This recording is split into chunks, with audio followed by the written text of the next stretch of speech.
please do. Yeah, thanks, Karen. Thanks for reminding me. Okay, welcome everybody to this meeting of the IJB Audit Committee. There's a few new people on the committee and a few names. Could you just quickly go around and introduce each other, just very quickly, and I'll just call you out as I've got them. So, Karen. I'm Karen Maley, Committee Officer. You'll see my face quite regularly. George. I am George Meekin. I'm an elected member for Angus Council. Thank you, Catherine. Hello, I'm Catherine Lindsay. I'm Angus Council's Chief Social Work Officer, and I sit on this group as a member of the IJB. Thank you. Carol. Hi, I'm Carol Grant. I'm the appointed external auditor for Angus IJB. Okay, and Rachel. I'm Senior Audit Manager at Audit Scotland, and I work for Carol on the external audit team. Thank you. Peter. Peter Burke. So Peter Burke. Yeah. Hi, I'm Peter Burke. I'm the unpaid carers representative on the IJB. Thank you. Chris. Morning, everybody. My name is Chris Boyle. I'm branch secretary for the Angus branch of Unison, and I sit on the IJB as staff side rep for council employees under the umbrella health. And Peter Davidson. Good morning, all. Yes, Peter Davidson. I'm here as a member of the IJB, sitting on that in my capacity as a non-executive board member for NHS Tayside. Thank you. I've got Riona Swanky as well, but I don't have a picture up. Hi, I'm Riona Swanky. I'm an accountant for the Angus Health and Social Care Partnership. Okay, thank you. Sandy. Yeah, hi everybody.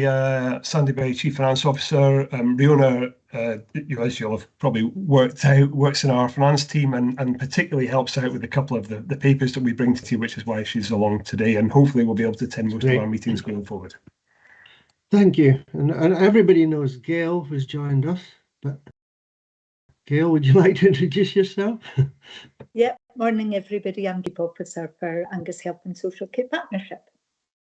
And Tony Gaskin. Yep, Tony Gaskin, Chief Internal Auditor for Angus IJB and Tayside Health Board. Great, that's fine. That's everybody. I'm Andrew, representative on the IJB, also the chair of this group. So, have we got any apologies, Karen? I think I asked you that informally, but formally, have we had any?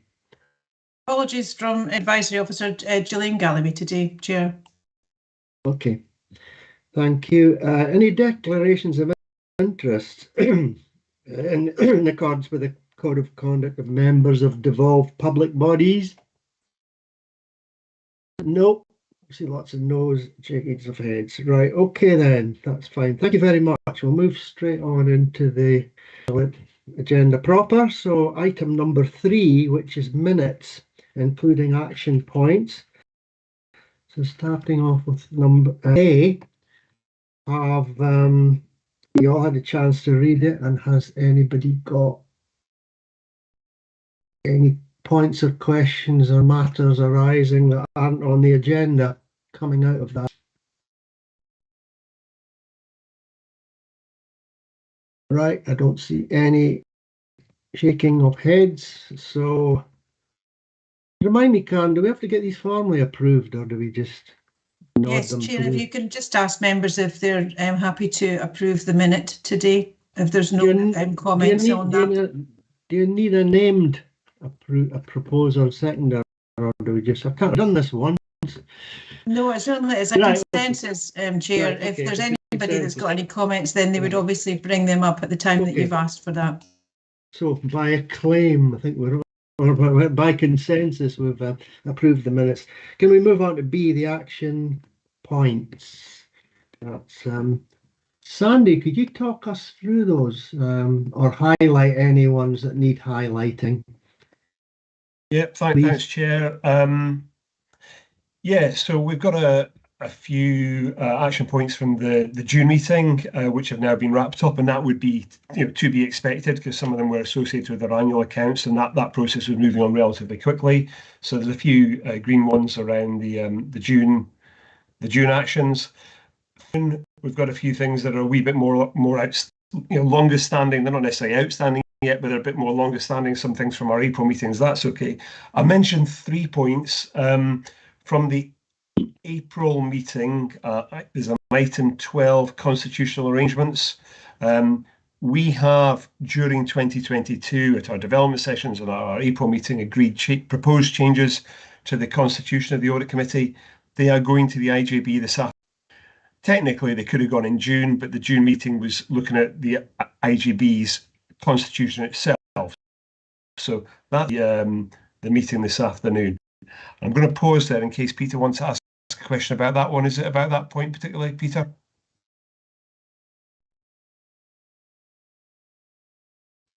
No, sorry, Sandy, it's not about that item. It's the one underneath. And I'm not quite sure I understand what it says. In the narrative, it says this timeline was not met but has not been superseded, and yet in the column on the right it says superseded. Okay, let me mull that one over because it doesn't look sensible. And I'll come back to that in a minute. Go away and sit in a darkened room and think about that for a bit. Yeah. Yep. Okay, because it does look like I've written this and then not reread it. It's probably because it didn't have a spell check working on that, because it all seems to be spelled correctly. Anyway, at the top of page 13, there's an item about the annual report was talking about looking at things where we were going to have a development session to do with the integration scheme, an item coming out of that. Now, we know that we had a development session 2 weeks ago, so that now has been superseded. So that just links the development session we had 2 weeks ago with that item. And then just coming further down that page on page 13, an action from 26th of August 2020, standing action dealing with financial management training. And we did note at the time when we were writing this that this was going to commence in August 22, which has now happened. And the likes of Jane and Riona on this call have all been involved in the initiation of that training. That is now going, and we'll certainly pick up steam from here on inwards. So the next time you see a report, that will have gone green. So that was just to give people a sense that one or two these things are even moving as we, between when we've written this report and where we are right now. I'll let George raise his point just now, and I'll go back and look at that query from yourself, Peter, of a minute ago. Thank you. Sandy, at page, just let me get this right, page 13, the last two which are red, the originally revised to October 20, sorry, that's the review the breadth of the Audit Committee, yeah? Originally revised to October 20, but now deferred further into 22-23. I mean, is it possible to have a month in that box, or it just seems like it's a bit vague? Yes, George. Okay, I accept it is vague, and I suppose to some extent these have been long-standing actions that we haven't really kind of bottomed out yet. We've spoken about these on and off in the Audit Committee over the last probably 2 or 3 years.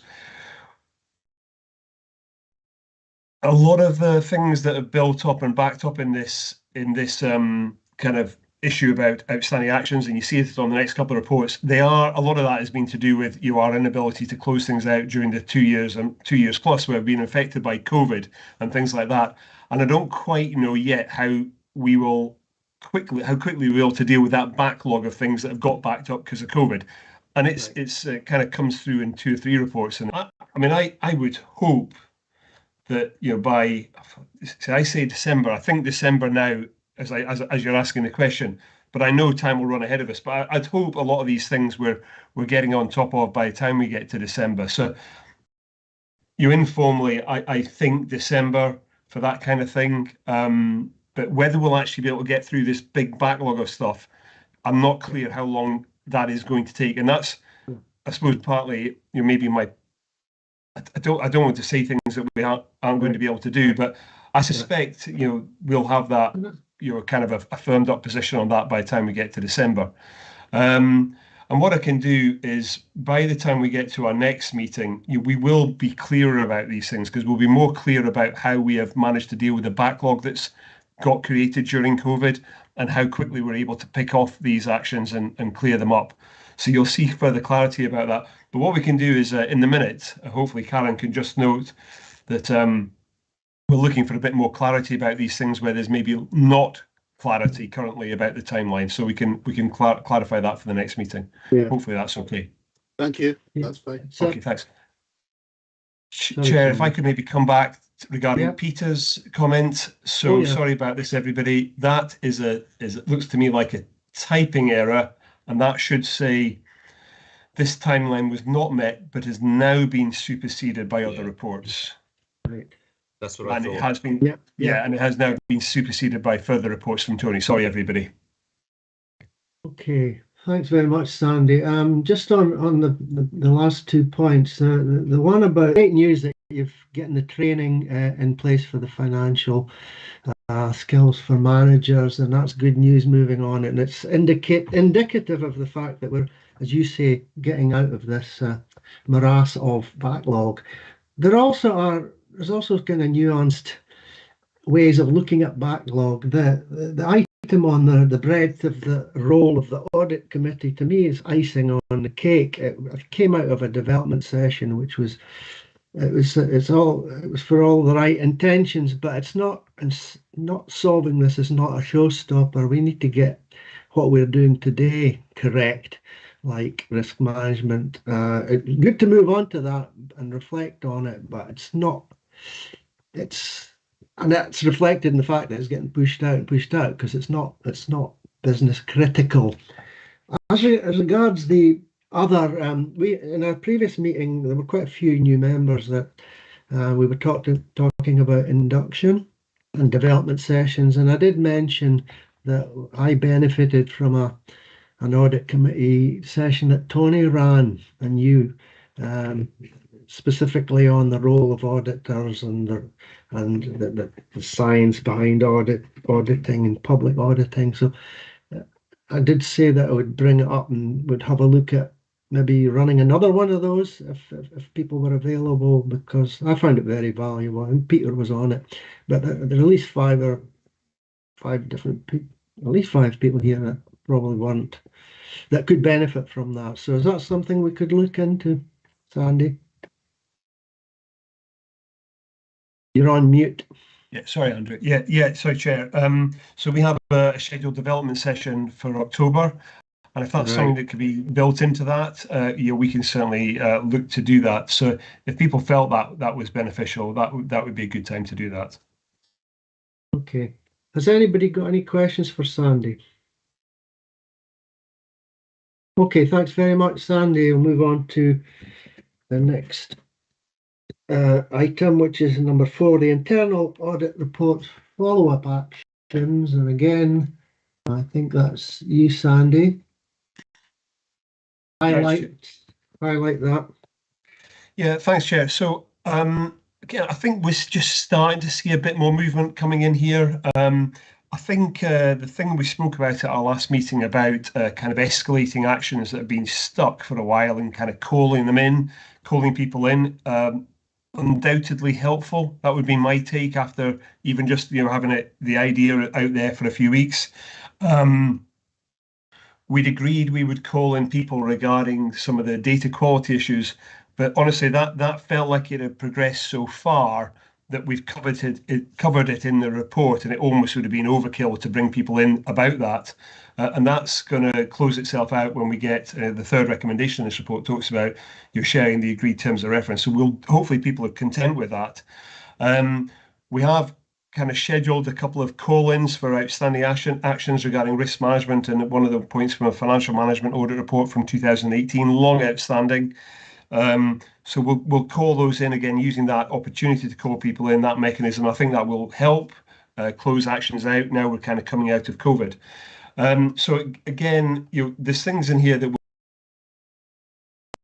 to people. There are things that are a wee bit stuck. We know that, but I think we're kind of hopefully gradually going to start seeing things kind of come out and get closed out. And using that mechanism of bringing in people will be one tool that helps us do that.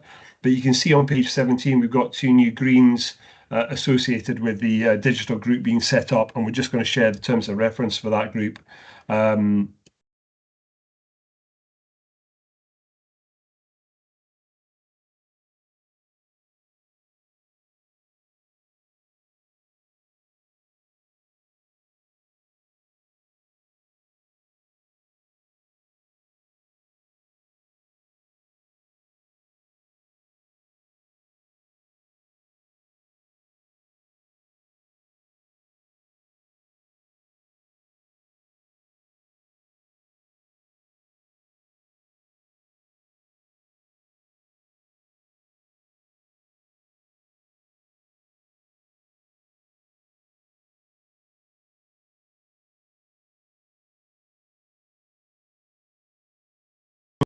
That action up with a paper that's going to the IJB this afternoon, and we know that and we're aware of that because there's a paper going to the IJB this afternoon about the directions policy. Those 2 things should have been joined up. They're not joined up yet, but we will reflect that in the IJB discussion this afternoon, and you'll see that pop up then, and that just links it back to this action here. So that's just a couple of updates there, Chair. We're going to keep that, I say, that tool of calling people in and calling action points in, and hopefully people feel that I think we'll see that helps us kind of work through this now. Happy to take any questions. Anybody got any? No hands up at the moment. Could I just raise an issue that we've talked about risk management and better oversight by the audit committee of risk management, which is controlled by care and clinical governance. Now, is that tied up with that previous statement you made about the directions in any way whatsoever? But I'm not clear as to how we can play a bigger part in risk management. Not particularly, Chair. If you go back to page 11 of the papers, and on page 11 of the papers, I think, oh no, actually, is it page 11? Certainly, okay. Oh, give me a second.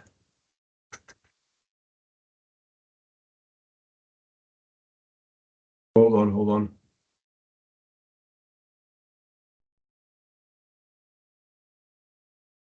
Okay, sorry, doesn't matter. No, at some point, I can't see it right now. No, at some point, okay. we've agreed.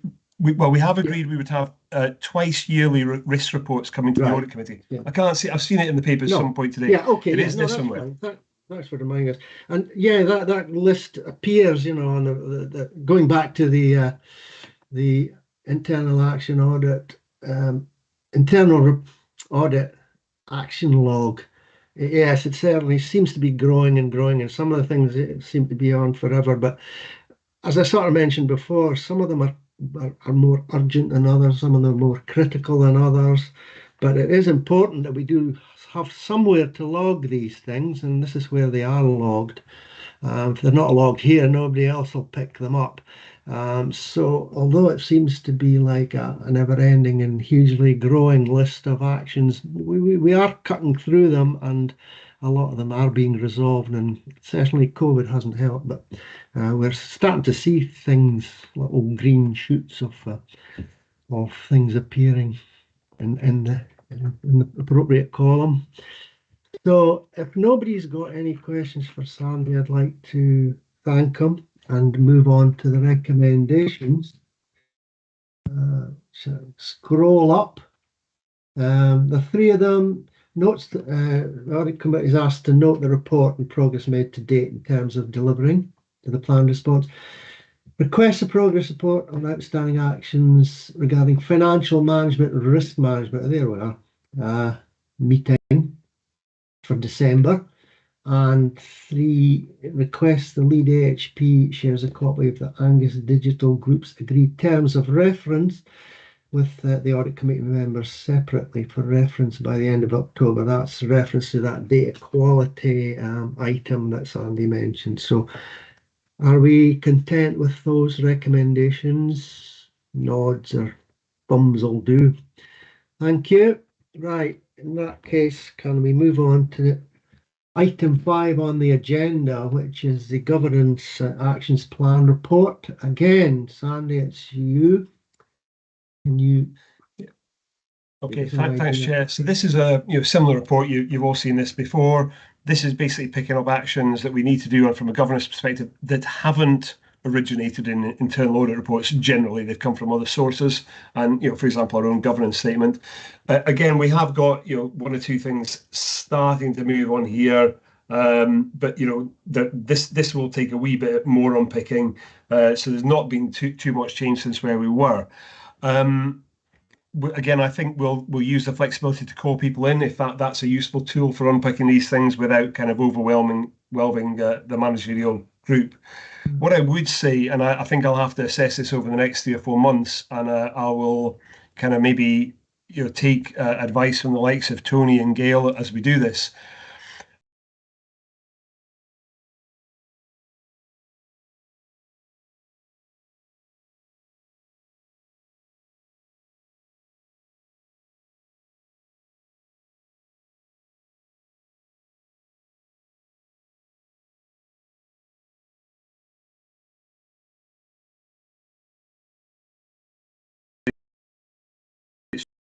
Chance, and that was it. And we're now in a kind of a new landscape, and we'll maybe need to just reassess one or two things against the fact that time is moving on with in terms of where things originated from, and for example, that integration scheme will be approved quite soon by the government. So I think by the time we get to December, we might do 1 or 2 reassessments of our expectation of further changes, and that's partly a reflection of the passing of time, but also partly a reflection of individual things happening, like the integration scheme getting approved.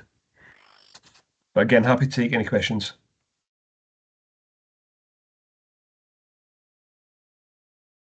Just as a process issue, I don't know how it works. Oh, sorry, Tony's got his hands up. Chair, just on that specific point, I think it's probably time to call that one to a close. We said in their annual report the integration scheme probably didn't do everything that we'd hoped it might, but it's a good example of one that was going to be the vehicle.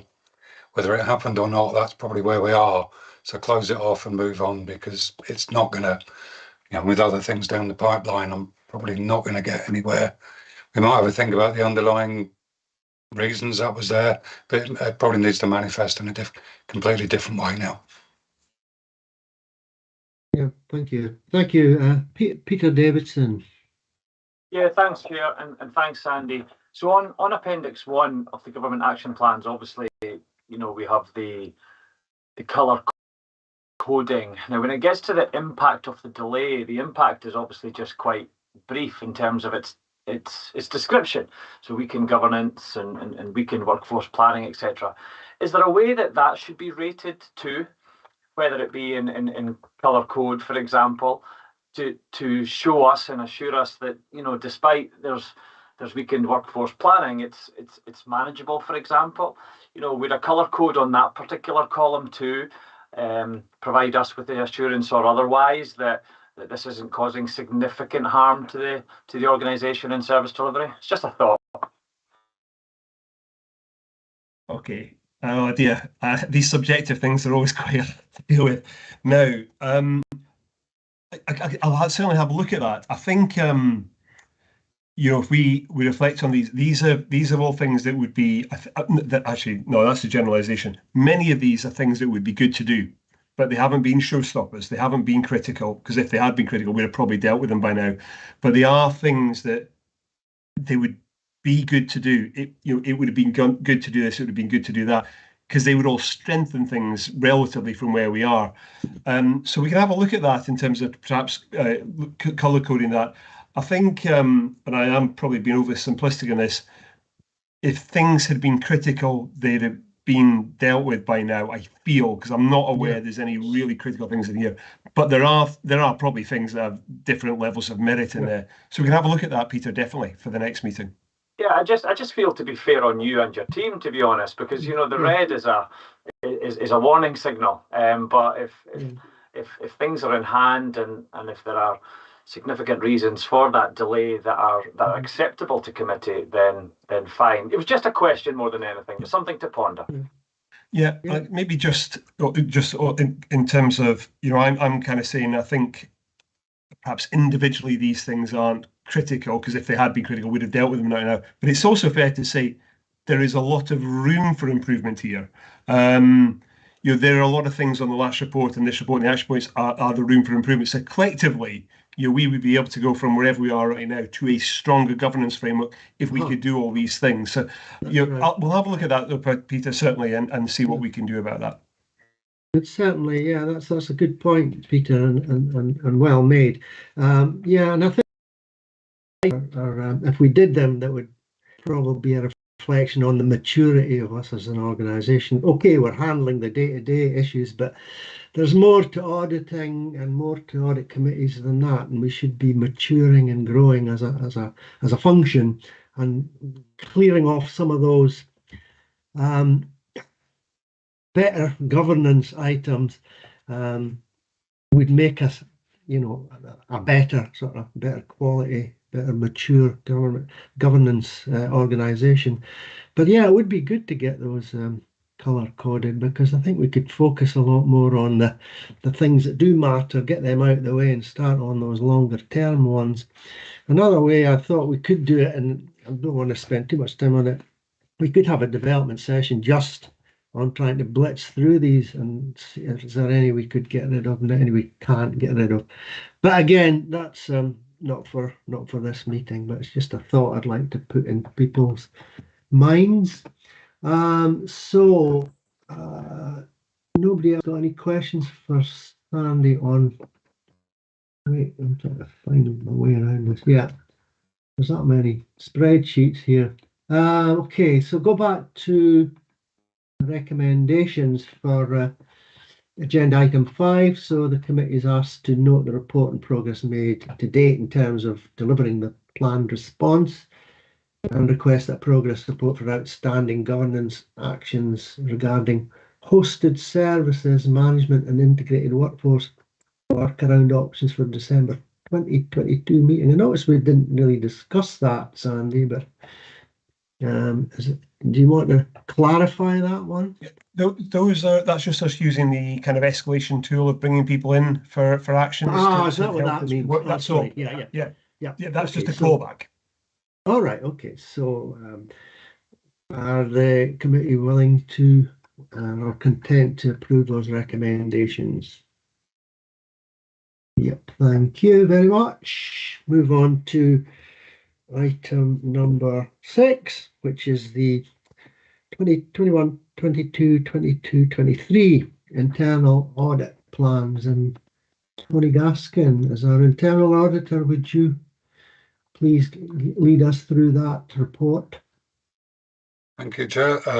Should be reasonably self-explanatory in the sense of hopefully we've laid out everything for you there. The key issues are that we've, I think as we expected, you've got one of the audits through, albeit late.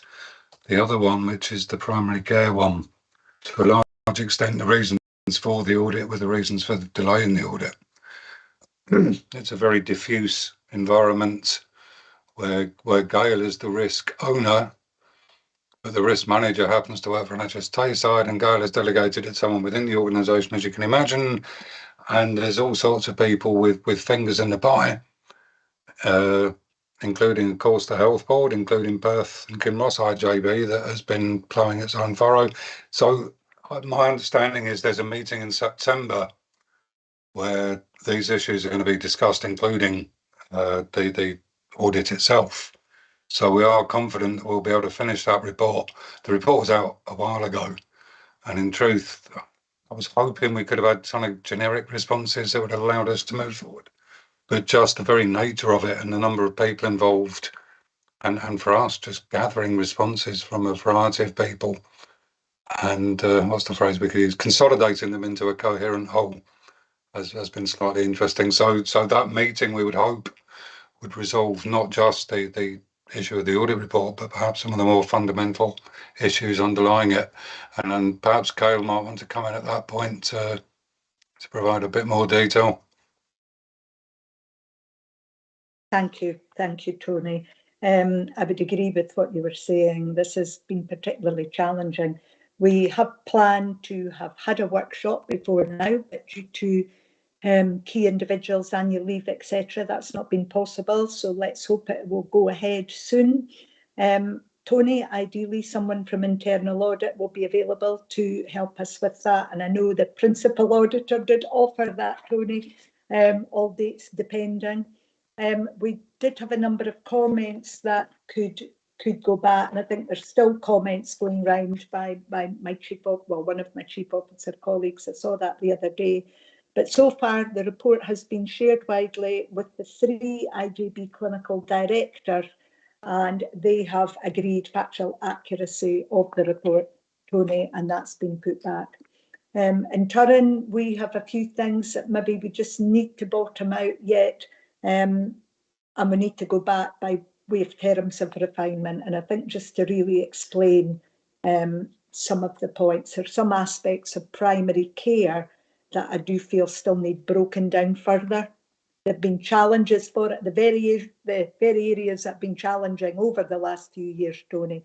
Premises being one of them, and IT and recruitment. So yes, not easy, and I recognise the challenges, but oh dear, that's my night job, that one.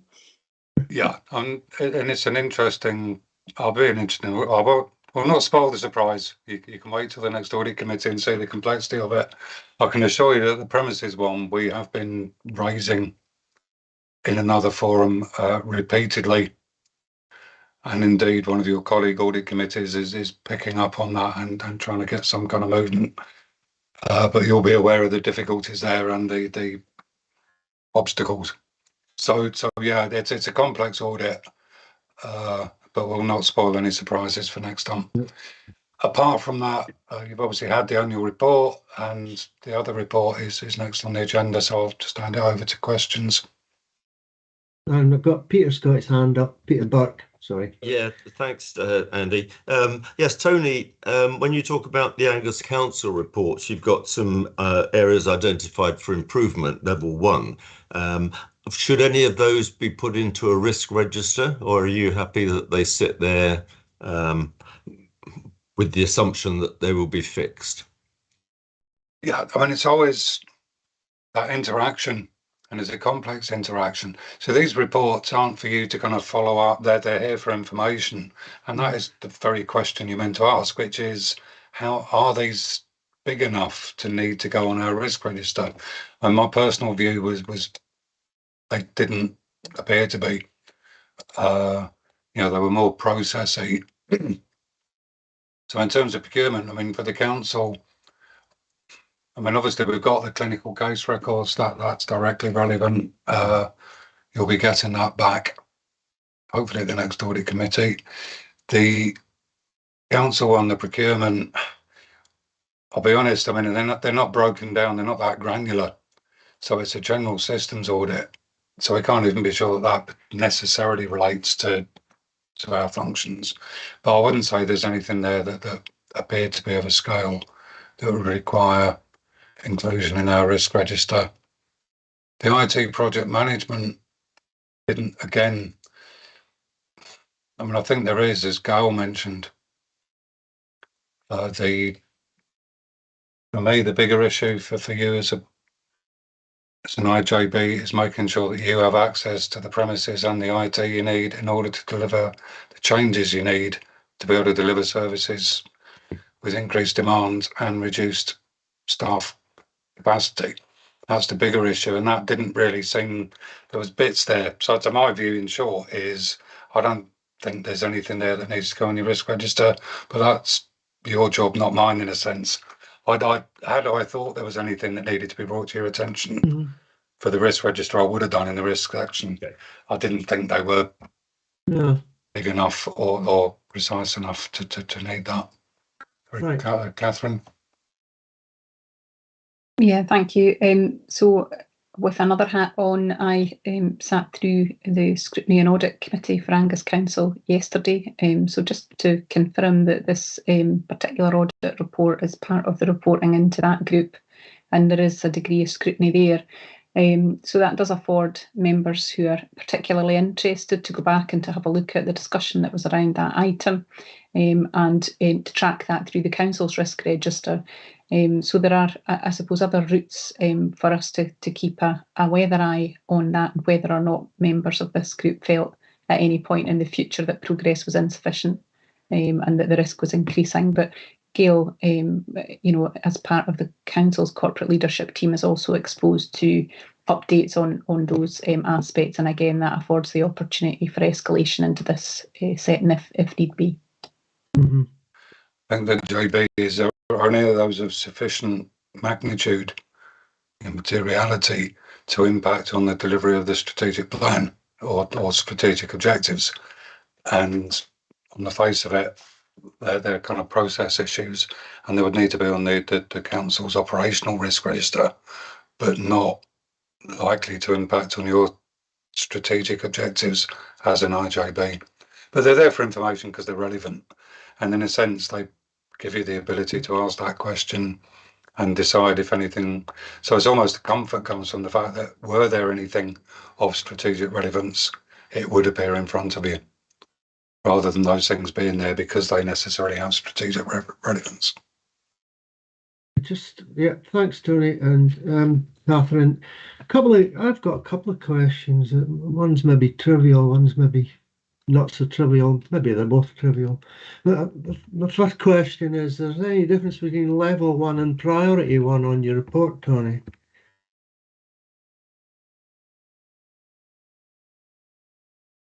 The answer is, as Sandy was earlier, I've no. There probably is. Let me have a look.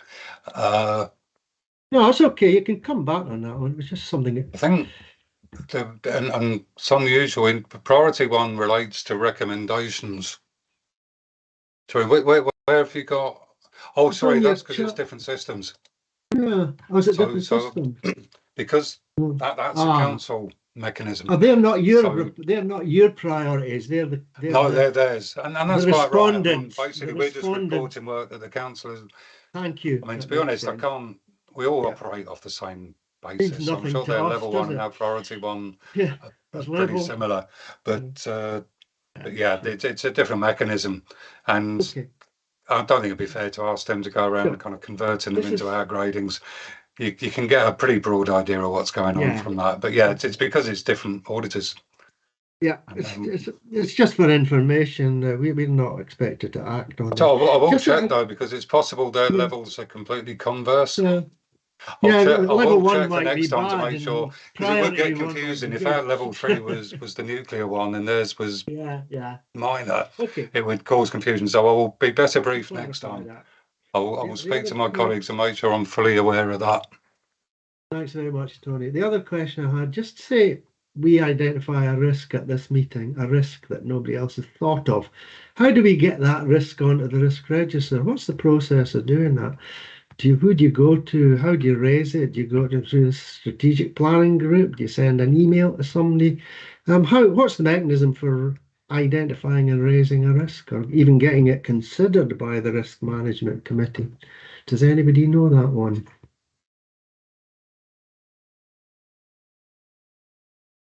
I don't know if Carl wants to. I have an awareness of the process, but not an operational one. So maybe Gail will be a better place to pick up on that from practical application. Yeah, yes. If you had a risk, Andrew, that you identified, I would expect yourself, being a member of the strategic planning group, to raise it through that route. But there are services have their operational risks, and they in turn can be escalated to our exec management team. I can send you through the policy and the process if you're really interested, Andrew. Yeah, I'll do that after the meeting. Yeah, thanks very much. Thanks very much, Gail. Yeah, that's great. Okay, right. I think we've. If nobody else has any other questions, I will move on to the recommendations. That's right. It's one recommendation. We're just asked to note the progress against the 21-22 internal audit plan and work undertaken related to the next plan, which is the 2022 to 23. So are we happy with that? Thank you. Move on to item number 7, internal audit report, specifically commissioned services, AN 0622. So Sandy, could you give us the highlights of that report, please? Yeah, thanks, Chair. So this is one of the reports that Tony has referred to a few minutes ago. You know, we are just getting a copy of the first draft of this report. When we get a first draft, we usually have a bit of a dialogue with our internal auditors to refine sometimes the narrative, sometimes the recommendations, and certainly our action points or our management responses to those. And because we had a meeting following this week, we really want to let everybody know that the first draft of the report is out. We haven't, when we put this together, we hadn't kind of completed our dialogue with internal auditors about the report. As it happens, we met with Tony and some of his colleagues only yesterday morning about this, and we'll now be going back to them in terms of firming up our management responses to the final version of the report. So really, this is just for information as we go through the timeline.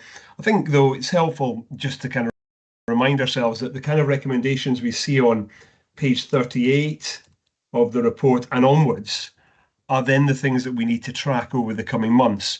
And, you know, I know we are concerned about how that list of action points is built up that we've seen earlier on. And one of, I suppose, the keys is when we get in the audit recommendations is we need to make our management responses things that we feel we can do and are doable with a reasonable timeline, measurable almost, rather than being a bit, you know, maybe airy-fairy. So we're going to have to be we're just going to have to be good at that. I'd like to think we've been good at that over the last while, but things have obviously been built up. So we certainly think some of these recommendations are going to be helpful to us and give us a kind of a reminder of kind of good practice, and we will put that good practice in. So you'll see that in the final version of the report that we'll send out to everybody before the next audit committee. Otherwise, happy to take any questions. Thanks very much for that, Sandy. Yeah, it does generate a whole new source of items, and it's good to process these before we add them onto the list or bolt them onto the bottom. And I think Peter Davidson's colour-coded impact assessment might help with that exercise, and we may be able to prioritise what we need to do. Clearly, this is one that's been around for a long time, and it's been crying out for a separate audit of its own, so we should obviously act on any recommendations, but within the capacity of the people that have to deal with it. There's no point in raising expectations when they can't be achieved. But yeah, thanks for that report. Catherine's got her hand up. Do you have a question, Catherine, or a comment? Yeah, so certainly as a comment, I find this report hugely helpful, very informative, and I think that the dedicated kind of look at this has definitely been worthwhile. There are some very clear actions that I think can be delivered reasonably straight, that should help to improve the oversight of this particular risk. I think just it's probably worthwhile noting our heavy reliance as a health and social care partnership and IJB on commissioned services. So this is not a small pocket of activity of what is delivered. This is a fundamental piece of the jigsaw that people in Angus rely upon for the delivery of their care and the meeting of very basic needs, actually. So this is quite a significant risk to people as well as organisationally. So I'm pleased to have seen it be subject to some scrutiny and improvement suggestions for that reason. And I just wondered, and I've maybe just not fully kind of absorbed all the detail as well as I could have, but in relation to self-directed support arrangements, obviously there are some very small scale commissioned services through people's direct payments. And I'm just wondering, Tony, whether or not there was any look at that aspect as part of this, or were we simply looking at kind of larger scale service commissioned arrangement? So it was just for my clarity, really. Thank you. Yeah, and it was one conducted by local authority colleagues, but my understanding is it was your main providers, and particularly focused on the care home environment, which, as you know, is particularly fragile at the moment. I think what we can do is we're still nailing. I mean, we had a very helpful and positive meeting yesterday, but whether it's formally as part of an audit report, as part of a discussion, perhaps Sandy and I could pick up that point, because I'm personally not aware of the managerial responsibilities for that. Sandy would have a better idea, but I think maybe some of the, without making it formal, making sure that the report is communicated and the key learnings are taken forward with something we could pick up without making a big kind of bureaucracy out of it. So Sandy and I will pick that up offline and just make sure the lessons are learned, and the important things around. I think the key messages for me are around making sure that we have a formal understanding of the risk environment, which is why you've got the KPIs, all that type of stuff. Just, and we all know what those are: the staff, the finance, the inflationary pressures, all that stuff. And then just making sure that within, and we have to have balance, and that's one of the key things that came out yesterday, was these are third sector providers. There's a contractual relationship and maybe an organisational relationship that we need to preserve, but there has to have an awareness that they are mitigating these serious risks, and that we know that they're prepared for them, and we also know what we're going to do if things go really badly wrong and an entire element disappears. And I think those lessons can be learned across a variety of fora. So Sandy and I will pick that up in terms of that particular aspect, which I don't think was covered in truth. I'll check, but my suspicion is that it wasn't. Thank you.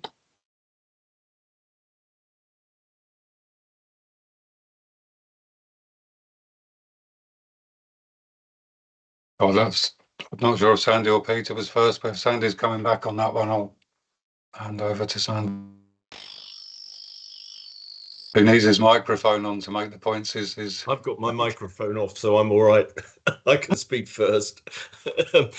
Just a point about SGS. I think we're going to find more encouragement, more direction from central government and other pressure areas to fragment commissioning of services for SGS even further than it is now. And we're going to find more and more SGS users saying, well, I just want to go out and commission one tiny bit of work here or a tiny bit of work there. I don't want to use one of the big providers because A, they've got very few staff, and B, they're too expensive. So I think we need to know who these people are. And I would refer back to the issues that we've had with Care About Angus, who were fairly significant, but gave us a significant number of problems. And if we have somebody smaller than that, then we should know who these people are, so that if there are issues, we can address them promptly.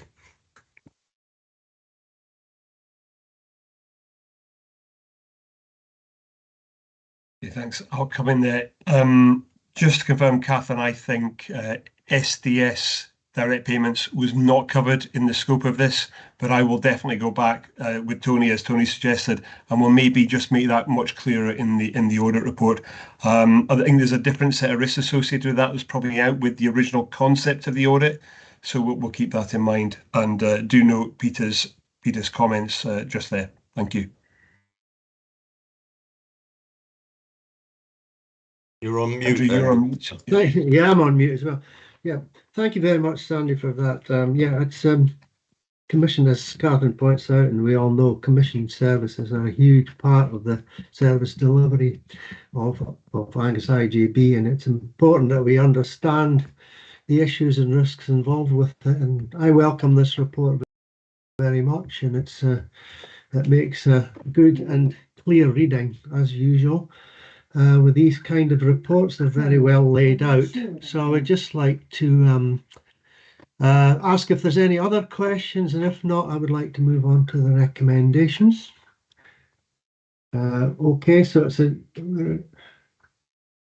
I think that's wrong. It should. Oh yeah, sorry. It's recommended that the audit committee acknowledges that this is the first draft or issuing of the first draft of a Commission Services internal audit report.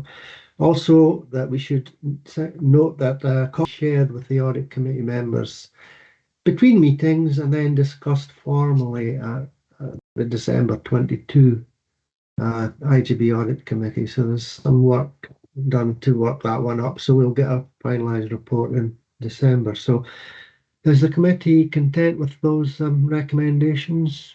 Thank you very much. Okay, so next item is item number 8, which is assurances received from partners. Is that you, Sandy? Could you talk us through that one? Yes, Chair. Hopefully a largely self-explanatory report. I won't go into it in too much detail. It follows on from things we said we would do. In June, we would issue assurances to our partners and assurances that we said we would gather in from our partners, in terms of vice versa, NHS Tayside, Angus Council and the 2 other IJBs. So hopefully it makes sense to everybody. I don't think there's anything that we're particularly saying as a flag. In fact, we are specifically saying there's no flags in here, and it allows us to say that things that we put into our annual accounts are consistent with these assurances that we have coming through this route. So hopefully, everybody, and as a building step towards the finalisation of our annual accounts.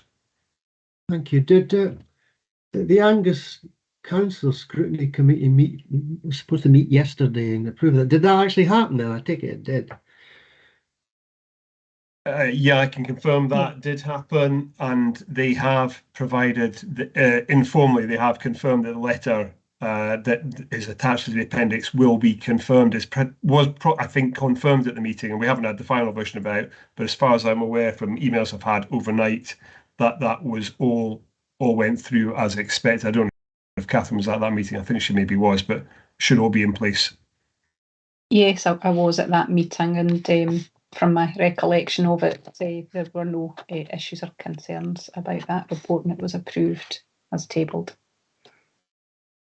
Right, thank you. So yeah, that gives us a nice warm feeling among all the different IJBs and components of the Tayside Health and Social Care Plan, that we're all looking after our things and assuring each other mutually. So that's a nice wrapping up type activity. So as you said, Sandy, there's not much you can argue with this. I take it nobody has any questions on it. If they do, I don't see any hands up. So I would just like to move straight on to the recommendations, which are, whoa,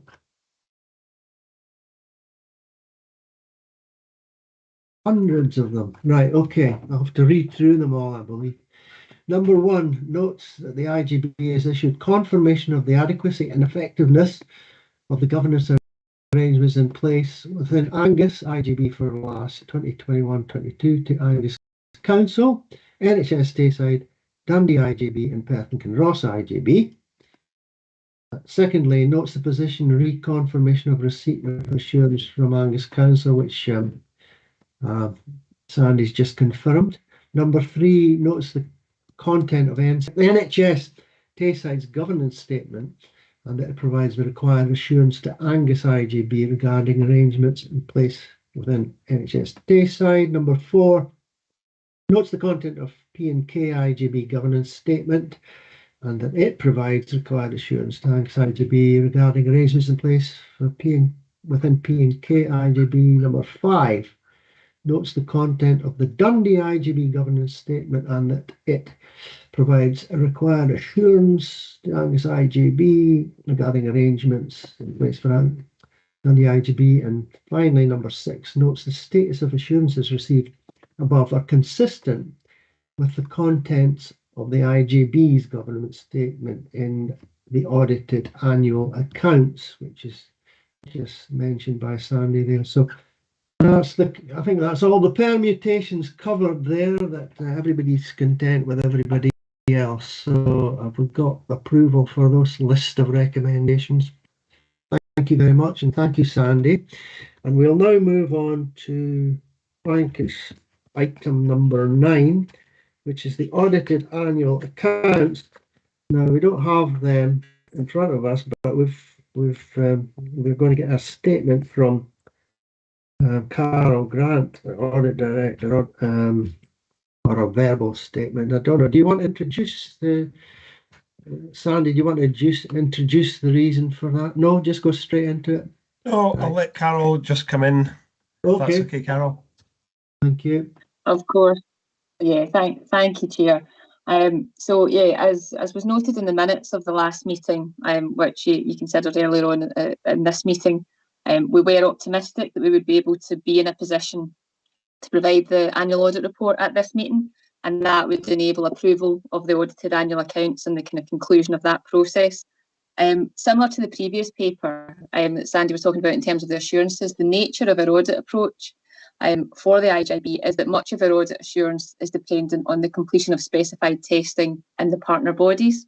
And due to the timing of the audit on Angus Council, which I am also the appointed auditor for, so there is an element that still sits with me, we've not been able to conclude this work, and therefore I've not been able to get the required assurances for the IJB. I don't envisage there will be any issues in relation to concluding it. It is largely a process and a timing thing in relation to the auditing standards and what I have to have to enable me to go forward for the approval of the accounts. So I want to be clear that this delay doesn't indicate an issue or anything that should be of concern to the committee. And just to say that I do appreciate the ongoing support and flexibility from Sandy and from the committee members in terms of trying to work to agree a new date to enable us to conclude the audit process.